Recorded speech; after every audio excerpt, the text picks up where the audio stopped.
Multiplier une fraction par un nombre. On va s'intéresser à l'exemple 4 fois 3 cinquièmes et comprendre finalement ce que ça veut dire. 4 fois 3 cinquièmes, eh bien c'est ajouter 3 cinquièmes. Donc là je n'ai que 2 cinquièmes. Là j'ai 3 cinquièmes une première fois. Là j'ai 3 cinquièmes une deuxième fois. Là j'ai 3 cinquièmes une troisième fois. Et là j'ai 3 cinquièmes une quatrième fois. Donc ajouter, écrire 4 fois 3 cinquièmes, c'est ajouter 4 fois 3 cinquièmes. C'est 3 cinquièmes plus 3 cinquièmes plus 3 cinquièmes plus 3 cinquièmes. 3 cinquièmes, on sait que c'est 1 cinquième plus 1 cinquième plus 1 cinquième plus 1 cinquième. Non, pardon, ça c'est 3 cinquièmes. La deuxième série de 3 cinquièmes, elle est là. Là, c'est la deuxième série de 3 cinquièmes. Là, c'est la troisième série de 3 cinquièmes. Et là, c'est la quatrième série de 3 cinquièmes. Voilà. Donc ça, c'est écrit en maths, ce que j'ai modélisé ici en dessous avec les fractions de segments. Alors, si je réorganise tout ça, je peux avant de réorganiser, si je comptabilise le nombre total de cinquièmes que j'ai, j'en ai évidemment 3 fois 4, 12. Donc évidemment, cette quantité est égale à 12 cinquièmes.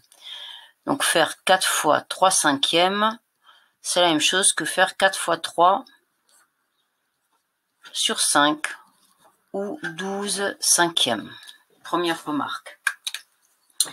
Ensuite, eh bien ça, je vais peut-être pouvoir le réorganiser. Je vais grouper, je vais le réorganiser en paquet de 4 cinquièmes. Donc là, j'ai 4 cinquièmes une première fois, 4 cinquièmes une deuxième fois et 4 cinquièmes une troisième fois. Donc finalement, je me rends compte également que c'est égal à 3 fois 4 cinquièmes. En écriture mathématique, une fois que j'ai tout ça, eh bien je peux très bien me faire de nouveaux assemblages de la façon suivante. Ces 4 cinquièmes là, ces 4 cinquièmes là, ces 4 cinquièmes là. Ce qui donne 3 fois 4 cinquièmes. Alors, en récapitulant, 4 fois 3 cinquièmes, c'est la même chose que 4 fois 3 cinquièmes, et c'est aussi la même chose que 3 fois 4 cinquièmes. Peu importe l'ordre dans lequel je vais faire les opérations, je vais obtenir le même résultat. Alors, 3 cinquièmes, si on le calcule, si on veut essayer de calculer la valeur décimale. Si on veut calculer la valeur décimale, eh bien 3 cinquièmes, c'est le résultat de 3 divisé par 5 et ça vaut 0,6. 4 fois 3 cinquièmes, ça vaut donc 4 fois 0,6, donc 2,4. Ça, ce serait la première manière de faire. 4 fois 3 sur 5, c'est 12 cinquièmes. 12 divisé par 5, ça donne également 2,4. Et la troisième manière de faire, c'est 3 fois 4 cinquièmes. 4 cinquièmes, c'est 0,8. Donc 3 fois 0,8, ce qui donne évidemment le même résultat, 2,4. Donc, pour effectuer ce genre d'opération, a priori, on a trois possibilités. Ou bien on calcule le résultat de cette fraction et on le multiplie par 4, ou bien on multiplie les deux numérateurs puis on fait la division en deuxième, ou bien on inverse les deux ici, on calcule d'abord ce quotient et ensuite on multiplie par 3. Ou bien tout simplement on laisse le résultat sous forme fractionnaire, ce qui peut être parfois tout à fait utile. Alors pourquoi ce genre de choses? Eh bien des fois on aurait des calculs du style 3/7 fois 14.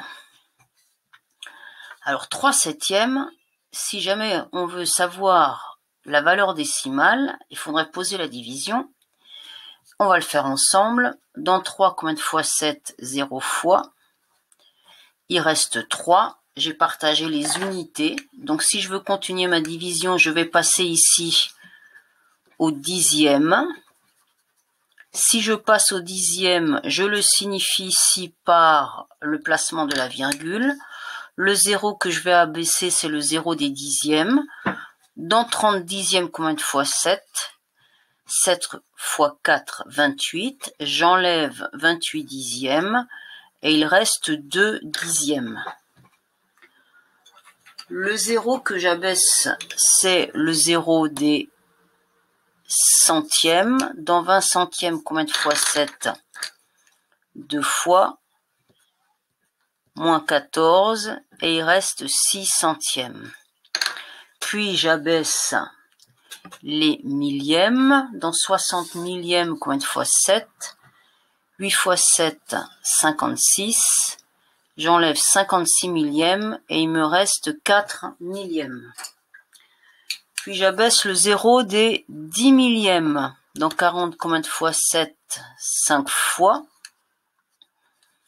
Parce que 7 fois 5, 35. Et il me reste donc 5 10 millièmes. La division semble ne pas s'arrêter. J'abaisse le 0 des 100 millièmes. Dans 50, combien de fois 7? 7 fois. Moins 49. 100 millièmes. Il reste 1 100 millième. Puis j'abaisse le 0 des millionièmes. Dans 10, combien de fois 7? Une fois. J'enlève 7. Il reste 3. Et je me rends compte que la division ici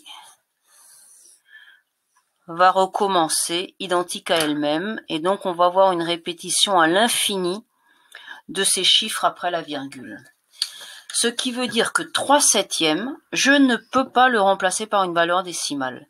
Donc pour effectuer 3/7 fois 14, je ne vais pas pouvoir faire la valeur de 3/7 que je multiplie par 14. Donc je vais, par exemple, me servir de ce que j'ai vu précédemment.